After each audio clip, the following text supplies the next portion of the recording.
ఈ బీపీటీ చదువుకునే పిల్లలకు నాట్ ఓన్లీ ఇండియా అండి, అబ్రాడ్లో కూడా చాలా మంచి ఆపర్చునిటీస్ ఉన్నాయి. కొన్ని కంట్రీస్లో అయితే ఈ ఫిజియోథెరపిస్టులకు చాలా పెద్ద డిమాండ్ ఉంది.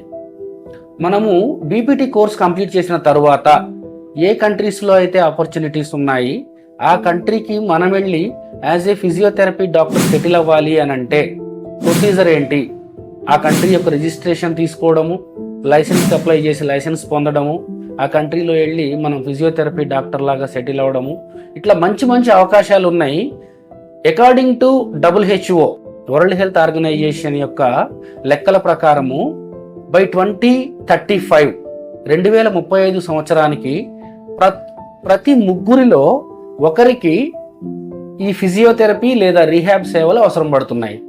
అంటే ఆలోచించండి, బైపీసీ అయిపోయిన పిల్లలు ఫిజియోథెరపీ చదవటం ద్వారా మీ కెరియర్కి ఎన్ని అవకాశాలు రాబోతున్నాయి, ఎంత అవసరం మీది సొసైటీకి ఉంది, మీకు ఎంత గొప్ప అవకాశం ఉంది అనేది ఒకసారి తెలుసుకుంటే డెఫినెట్గా ఫిజియోథెరపీ చదువుకోవడానికి హ్యాపీగా ఇంట్రెస్ట్ చూపించి అడ్మిషన్ తీసుకుని సెటిల్ అవుతాం.